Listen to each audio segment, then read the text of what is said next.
Aujourd'hui dans Balance ton classique, balance ta nausée. Et oui, parce qu'aujourd'hui mon petit coco, on va attaquer du lourd et on va parler de Monsieur Jean-Paul Sartre et de son premier roman philosophique qui l'a rendu connu. Ah oui, parce que Jean-Paul Sartre s'est fait connaître sur son propre vomi. Particulier comme première approche, mais ça peut se faire. Commençons par te résumer, mon jeune ami, ce que c'est que la nausée. Ah bah oui, non, parce que t'es peut-être pas au courant. Je précise qu'on est sur un personnage assez badant.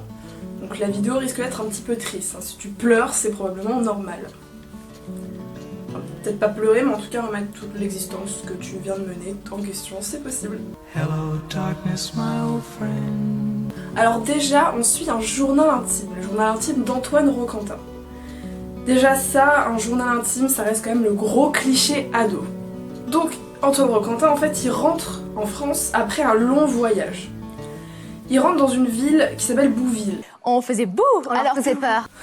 Alors oui, tu peux t'y attendre, Bouville, comme toutes les villes qui finissent avec le suffixe ville, c'est une ville de gros bourges. Hein. Ah bah oui, enfin, les grandes villes, Deauville, tout ça, toi-même tu sais. Hein. Donc il arrive à Bouville, en fait ce monsieur est historien, donc là il est en train de faire des recherches sur un personnage qui a vécu à Bouville. Sauf que de son voyage, il rentre, et son voyage ça a été pour lui comme l'aventure avec un grand A. Tu sais ce truc que toi tu vivras jamais parce que de toute façon t'es trop pauvre et bien trop nul pour le vivre.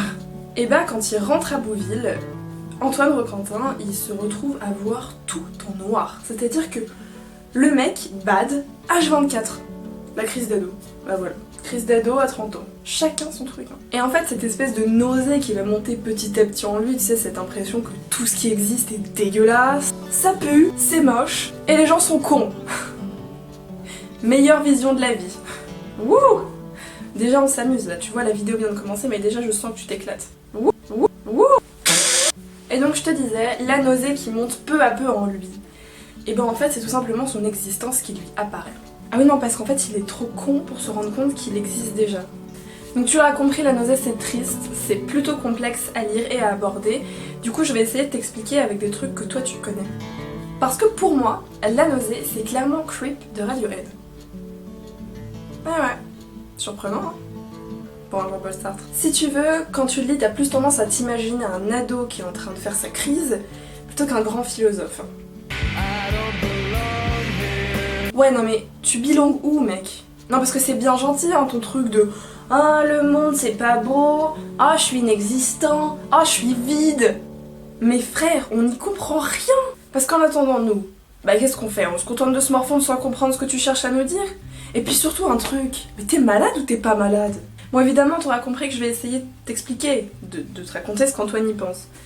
Parce que bon pour l'instant à part remuer son caca il fait pas grand chose. Mais t'auras aussi compris qu'on se tape rarement des barres dans la nausée. Cette phrase n'a strictement aucun sens hors contexte. J'adore. Wouh, wouh, wouh. Et pourtant c'est un des romans essentiels de Jean-Paul Sartre. Bah ouais attends, on sort de la guerre, apparition de l'existentialisme, ça reste quand même plus simple à comprendre avec un roman qu'avec un essai, non? Quoi? Quoi existant quoi? Attends, tu sais pas ce que c'est que l'existentialisme? Bon bah, va falloir que j'explique alors hein. Tu me fais perdre du temps là, hein, Michel. Non mais t'es là au fond de la classe et t'écoutes pas en fait, c'est super chiant à la fin. Bon, puisque t'as rien écouté en philo, on est reparti. Qu'est-ce que c'est que l'existentialisme alors? Quand tu es existentialiste, tu considères que l'homme est maître de sa vie et de ses actes. Et vraiment, tu es maître de l'entièreté de tes choix et de ta vie. C'est-à-dire que les excuses, tu les oublies. Et Sartre nous dit même, l'homme est non seulement tel qu'il se conçoit, tel qu'il se veut. L'homme n'est rien d'autre que ce qu'il fait. Oui, petite citation de l'existentialisme est un humanisme, parce que comment parler de Sartre sans parler de ce tout petit essai philosophique que je te conseille. Il n'est pas cher et tu peux aller l'acheter dans toutes les librairies. Je suis pas libraire, hein. Je sais pas pourquoi je fais de la pub comme ça. Comme je te l'ai dit, il n'y a aucune excuse à avoir. Non, non, non, tu oublies l'excuse des autres. C'est ton problème. Tes erreurs. Si t'es là et que tu commences à faire « Mais non, mais c'est Thibaut, il m'a obligé !» Sartre te répondra très simplement « Ah, sacré Thibaut. Je veux bien entendre qu'il t'ait influencé, hein, ça j'y crois. Mais t'as quand même choisi par toi-même. Donc ici, tu fais preuve de mauvaise foi. » Je n'y vois rien, c'est terrible. Ah, la mauvaise foi. Grand concept sartrien. Alors c'est très difficile à dire. Grand concept sartrien, c'est un challenge que je te donne. Ah, la mauvaise foi.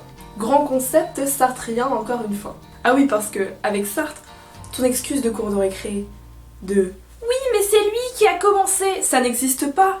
Autre concept dont j'ai envie de te parler parce qu'on va en discuter un petit peu après, c'est la contingence. C'est super important chez Sartre encore une fois. Et vu que tes cours de philo ont l'air totalement dépassés dans ton esprit, on va aussi redéfinir. Mais pourtant je sais que tu l'as vu. Ah bah oui, non mais j'étais là, j'étais toujours là. Tous tes cours j'étais là, ok. Phrase extrêmement simple. La contingence, c'est le fait que quelque chose soit, mais qui aurait pu ne pas être. Vous avez 4 heures. Du coup, comme tu l'auras compris, absolument tout est contingent et c'est ça qui bloque le petit Antoine. Et c'est ça qu'il va falloir qu'il rentre dans sa petite tête, hein, sa petite carboche là. Parce que oui, comme tu l'auras compris, le monde est une infinie continuité de contingences.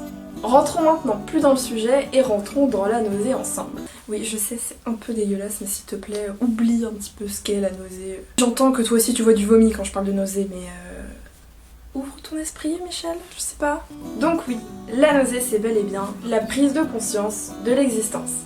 Donc essentielle dans le courant existentialiste de Sartre. Parce qu'il y en a d'autres, et on verra ça plus tard. Là, contente-toi de Sartre, arrête de faire chier quoi. Pour t'expliquer un peu mieux, c'est genre d'un coup, Antoine il se dit putain, j'existe. C'est un peu comme si un aveugle retrouvait d'un coup la vue. Ce serait carrément ouf en fait. Complètement dingue, mais tu comprends que ça puisse lui faire peur. C'est carrément flippant en fait. Genre t'as jamais vu Jean-Marie Le Pen de ta vie et d'un coup tu le vois. Comment tu réagis? Moi c'est ça ma question en fait. En fait ce qui fait vraiment peur à Antoine, c'est qu'il se compare aux objets. Pour lui, s'il est aussi contingent que tous les objets du monde, bah qu'est-ce qui le différencie vraiment? Et en fait par cette question, Antoine il va perdre sa conscience. Ce qui fait qu'il est un homme. Du coup, pendant le roman, il va se comparer à toutes sortes d'objets carrément chelous. Un banc, des racines, un arbre, un camion-citerne. Non, pas un camion-citerne, ça c'est dans ma tête ça. Mais ne vous inquiétez pas, Antoine finit par retrouver cette conscience. Et une fois qu'il se rend compte qu'il est un homme parce qu'il a une conscience et donc qu'il est différent d'une table, bravo Antoine pour cette excellente réflexion, il finit par réussir à s'échapper de sa nausée. Commençait à être chiant hein, de se réveiller, avoir envie de vomir, un peu complexe. Si tu veux, Antoine là, il vivait un truc un peu complexe, c'est-à-dire que tous les matins, il se réveillait avec la gueule de bois. C'est comme si toi, tous les soirs, tu te bourrais la gueule. Enfin, c'est marrant une fois, mais genre, à la longue, je pense que ça te saoulerait. Ça te saoulerait parce que c'est de l'alcool en fait. Donc tu serais saoulé. Et donc, il se projette hors du néant dans lequel il était tombé et nous sort une merveilleuse phrase qui va tout vous résumer. Bah, en une phrase, ouais. Ah bah oui, une phrase, ça résume en une phrase. Ma pensée, c'est moi.